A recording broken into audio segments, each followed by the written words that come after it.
አክብሮታዊ ሰላምታችን ወደ እናንተ ያደረስ ዝግጅታችንን ሰብስክራይብ፣ ላይክ እና ሼር ያደረጋችሁ እንድትከታተሉ እንጋብዛለን። መልካም ቆይታ።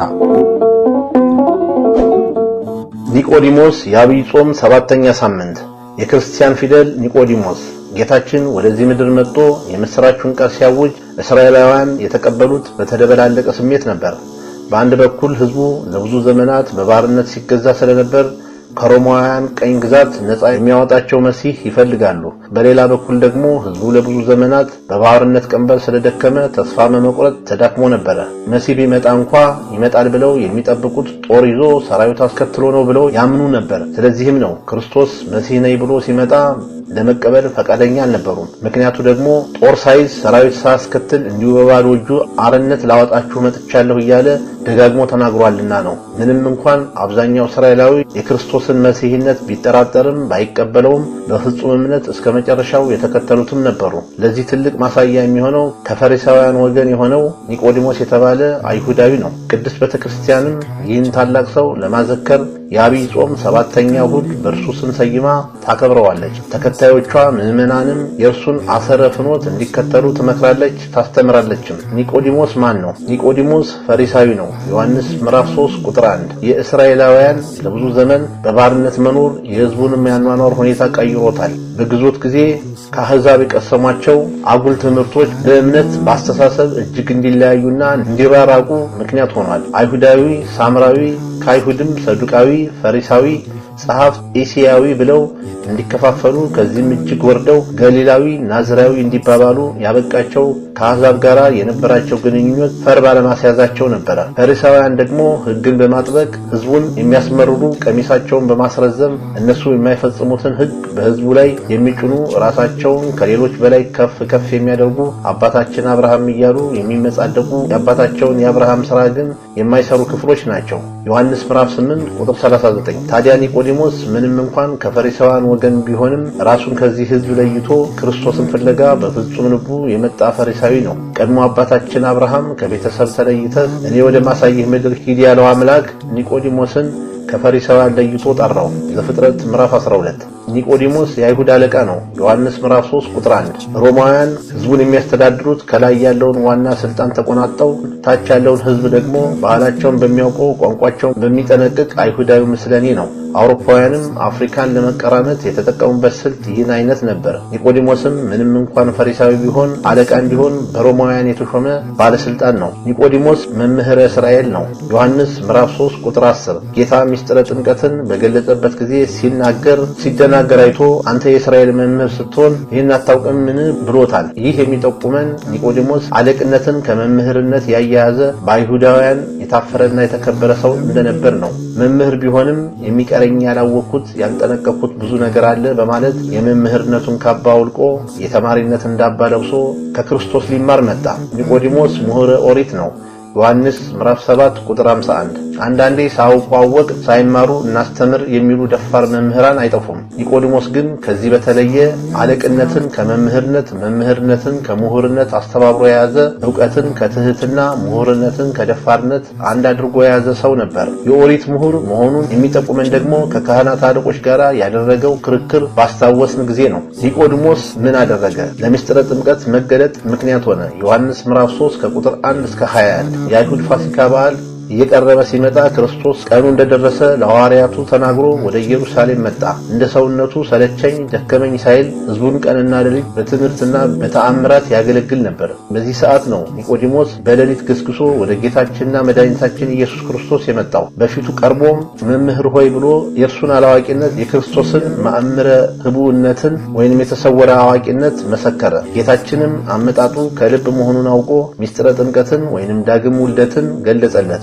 ሚስጥሩ የኦሪት ምሁር ለነበረው ኒቆዲሞስ ለጆሮ የከበደ ለመቀበል የሚቸግር ሆነበት። የከበደው የሚያቀል የጠበበውን የሚያሰፋ አምላክ ሚስጥሩ ለኒቆዲሞስ እንደከበደው ስለተረዳ ቀለል አደረገለት። ዳግም ውልደት ከእናት ማህፀን ሳይሆን ከውሃና ከመንፈስ ቅዱስ እንደሆነ አብራራለት። አዋቂ ነን የሚሉትን አሳፈራቸው። ዮሐንስ ምዕራፍ 7 ቁጥር 51። ወቅቱ የአይሁድ የፋሲካ በዓል የቀረበበት ጸሐፎችና የካህናት አለቆች ጌታን ለመያዝ እንደ ሙሴም ሕግ ያስፈርዱበት የቋመጡበት ጊዜ ነበር። የሙሴ ፈጣሪ መሆኑ መቻወቁና የካህናት አለቆች ተሰብስበው ክርስቶስን ለመያዝ በሚመካከሩ ጊዜ ከሙሴ መጽሐፍ ሕግ ጠቅሶ ሊቃውንተ ኦሪትን አፍ ያሳዛቸው እሱ ነበር። በዚህ የተነሳ ሳይስማሙ ወደየቤታቸው እንዲበታተኑ ምክንያት የሆነው ታላቅ ሰው ነው። ጌታን ለመገነዝ በቃ።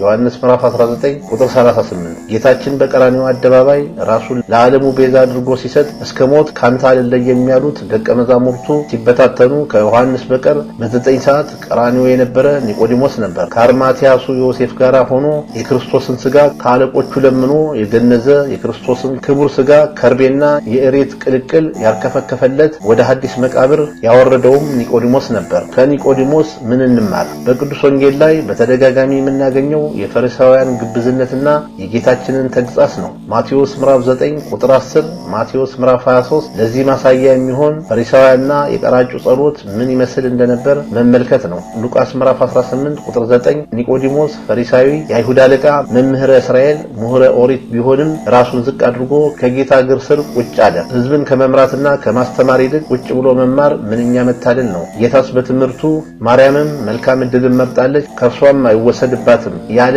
ለዚህ አይደል? ሉቃስ ምዕራፍ 10 ቁጥር 42 ብዙዎቻችን ባለን የኑሮ ደረጃ፣ የእውቀት ደረጃ፣ የስልጣን ደረጃ ራሳችን ሰቅለን የመማር አቅም አጥተናል። ቁጭ ብሎ መማር ደረጃችንን የማይመጥን የሚመስለንስ ስንቶች እንሆን? አንድ ወቅት አባ መቃርስ ሕፃናት እንቆቅልሽ ለመማር ቁጭ እንዳሉ በእንቆቅልሹ ልባቸው ተነክቶ እያነቡ ወደ በዓታቸው መመለሳቸውን እያወቅ የመማር አቅም ያጣን ስንቶች እንሆን? ማን ያውቃል? ከአንድ ሰዓት ስብከት ውስጥ እግዚአብሔር ሊያስተምረን የፈለገ አንዲት አረፍተ ነገር ቢሆንስ? ትሁት የሚያሰኘው ሳያውቁ አላውቅም ማለት ሳይሆን እያወቁ አላውቅም ማለት ነው። ሳይማሩ ተምሬያለሁ ማለት ሳይሆን ተምረው ልክ እንደ ኒቆዲሞስ ለመማር ራስን ዝቅ ማድረግ ነው። ጎዶሎን ማወቅ መምህርም ምሁርም ሆኖ ቁጭ ብሎ መማር ምን ረባለው ይባል ይሆናል። ኒቆዲሞስ ምሁረ ኦሪት እንጂ ምሁረ ሐዲስ አይደለም። ኒቆዲሞስ መምህረ እስራኤል ዘሥጋ እንጂ መምህረ እስራኤል ዘነፍስ አይደለም። ክርስትና አለቃና ባሪያን አንድ እንደምታደርግ አያውቅምና የጎደለውን ፍለጋ መጣ።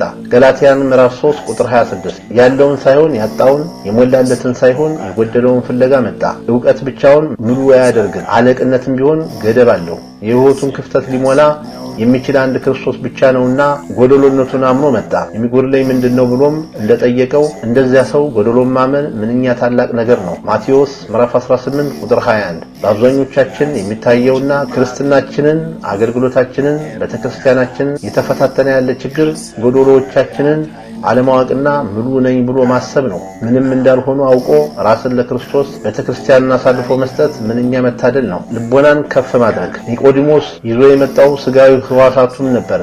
ጌታችን ግን አመጣጡ ለመልካም እንደሆነ አውቆ ለስጋዩ የሚከብደውን ሚስጥረ ጥምቀትን ገለጸለት። መጀመሪያ ይህ ሚስጥር ለመቀበል አልቻለም ነበረ። መድኃኔዓለም ክርስቶስ ሚስጥሩን ፍንትው አድርጎ ሲያብራራለት ግን ልቦናው ይህን ሚስጥር ለመቀበል ከፍ ከፍ አለ። ሚስጥራትን ለመቀበል ልቦናን ከፍ ከፍ ማድረግ ይገባል። የእምነታችን መሰረት በስጋ አይን ማየት፣ በስጋ ጆሮ መስማት፣ በስጋ እጅ መዳሰስ ብቻ ከሆነ ልክ እንደ እምቧይ ካብ ሆነ ማለት ነው። ትንሽ ነፋስ፣ ትንሽ ተጽዕኖ ሲያርፍበት መፈራረስ፣ መናድ ይጀምራል። ኒቆዲሞስም ሚስጥሩ መጀመሪያ ቢከብደውም ቅሉ በኋላ ላይ ልቦናውን ወደ ሰማያዊ ሚስጥር ከፍ ስላደረገ ሚስጥሩ ተገለጸለት። ቤተክርስቲያንን ሲፈታተኗትና እየተፈታተኗት ያሉ አካላት በሙሉ የስህተታቸው ምንጭ እንደ ግያዝ ከአካባቢያቸውና ከምናየው አካል ወይም ቁሳዊ ዓለም ውጭ መመልከት አለመቻላቸው ነው። ሁለተኛ ነገድ ምዕራፍ 6 ቁጥር 17 ለዚህም ነው ካህኑ በሥርዓተ ቅዳሴ ጊዜ የቁርባኑን ሚስጥር እንዲገለጽልን ልቦናችሁን ከፍ ከፍ አድርጎ የሚለው የእውነት ምስክር ወይም ስምዐ ጽድቅ መሆን። ኒቆዲሞስ ያለ ፍርሃትና ያለ ኀፍረት በካህናቱ ፊት እውነትን መስክሯል። እውነትና ፀሐይን ፈርቶ የትም መድረስ አይቻልም። ካህናቱን መጽሐፍ ጠቅሶ እውነትን ተናግሮ አሳፍሯቸዋል። በመሪዎች ፊት፣ በታላላቅ ሰዎች ፊት እውነት መመስከር ክርስትናን የሚያስገድድ ቁም ነገር ነው። የእውነት ምስክር ስምዐ ጽድቅ መሆን። ኒቆዲሞስ ያለ ፍርሃትና ያለ ኀፍረት በካህናቱ ፊት እውነትን መስክሯል። ትግሃ ሌሊት እንደ ሌሊት ለመንፈሳዊ ሕሊና ለተመስጦ የሚመች ጊዜ የለም። ቀን ለስጋ ሲራወጥ የነበረ አካልና መንፈስ ሌሊቱን ለነፍስ በሚገዛት ስጋውን መጎሰም አለበት። ለዚህም ነው ቅዱስ ቤተክርስቲያን ቀኑን በቅዳሴ ሌሊቱን ደግሞ በማህሌት በሰዓታት በኪዳን እግዚአብሔርን ስታመሰግን የምታድረው። ቅዱስ ማር ይስሐቅ ሌሊትስ ጌታን ለማመስገን የተፈጠረ ድንቅ ጊዜ ነው ያለው። ጌታችንም ሐዋርያቱን ወደ ፈተና እንዳትገቡ ትጉና ጸልዩ ብሏቸዋል። ማቴዎስ ምዕራፍ 26 አሁንም ቤተክርስቲያን እንደ ኒቆዲሞስ በሌሊት ገስግሶ ለኪዳን ለማህሌት ለጸሎት የሚመጣን ምዕመን ትፈልጋለች። እስከ መጨረሻው መጽናት። ጌታችንን በመዋዕለ ስብከቱ ብዙ ሺህ ሕዝብ ቢከተለውም እስከ መስቀሉ አብረውት የነበሩ ጥቂቶች ናቸው። የተወሰነው ሕዝብ ቀድሞ የተከተለው ለምግበ ሥጋ ነበርና ቀራንዮ ላይ አልተገኘም። ቀራንዮ ላይ ምግበ ነፍስ እንጂ ምግበ ሥጋ የለም። ሌሎችም በቤተሰብ በሀብት በፍርሃት ምክንያት መስቀሉ ስር አልተገኙም። ምንም እንኳን ኒቆዲሞስ በ6 ሰዓት ባይገኝም የክርስቶስ ሥጋ ከነፍሱ በምትለይበት ሰዓት ክርስቶስን ከመስቀል አውርዶ ለሐዲስ መቃብር ያበቃው እርሱ ነበር። በዚህ የመከራ ሰዓት ከዮሐንስና ከእናቱ ከድንግል ማርያም ውጭ ማንም እንዳልነበረ መጽሐፍት ከገለጹልን በኋላ የምናገኛቸው የቁርጥ ቀን ልጆች ዮሴፍና ኒቆዲሞስን ነው። ይህም ፈተናውን ሁሉ ተቋቁሞ እስከ መጨረሻው ለመጽናቱ ምስክር ነው። በክርስትና ሕይወታችንም የምናያቸው ነገሮች ከዚህ የተለዩ አይደሉም። በምቹ ጊዜ የምናገለግል፣ ፈተና ሲመጣ ጨርቃችንን ወይም አገልግሎታችንን ጥለን የምንሮጥ ማርቆስ ምዕራፍ 14 ቁጥር 51 ሰበብ አስባብ ፈልገን የምናፈገፍግ ብዙዎች ነን። ዕውቀት ጣዖት ሆኖበት መሃል መንገድ የቀረው፣ ሀብት ጣዖት ሆኖበት ሩጫ ያቋረጠው፣ ጊዜ ጣዖት ሆኖበት ቅዳሴ የሚቀረው ቆጥረን እንጨርሰው ይሆን? ጌታ በትምህርቱ እስከ መጨረሻው የሚጸና እርሱ ይድናል እንዳለ ማቴዎስ ምዕራፍ 24 ቁጥር 13 ክርስትና ለጀመሩት ሳይሆን ለጨረሱት፣ ለወጠኑት ሳይሆን ለፈጸሙት የድል አክሊል የምትሰጥ መንገድ እንጂ የመሮጫ መሙ ጠበበን፣ ሩጫው ረዘመብን ለሚሉ ዴማሶች ቦታ የላትም። ሁለተኛ ጢሞቴዎስ ምዕራፍ 4 ቁጥር 9። በአጠቃላይ ከኒቆዲሞስ ሕይወት ብዙ ቁም ነገሮችን እንማራለን። የኒቆዲሞስ በሌሊት ገስግሶ መምጣት ለምስጢረ ጥምቀት ትምህርት መገለጥ ምክንያት እንደሆነ ሁሉ በቅዳሴና በኪዳኑ በሰዓታቱ በመሐሌቱ መገኘትና መሳተፍ ረቂቅ የሆነ ሰማያዊ ምስጢር ፍንትው ብሎ እንዲገለጥልን ምክንያት ነውና በምስጢራት በመሳተፍ ራስን ዝቅ በማድረግ ለታላቅ ክብር እንድንበቃ የእርሱ መልካም ፈቃድ ይሁንልን። አሜን። ይቆየን። እስካሁን ስትከታተሉት የቆያችሁትን ፕሮግራም አዘጋጅቼ ያቀረብኩላችሁ እኔ ታገሱ አስፋው ነበርኩ። ሰላም።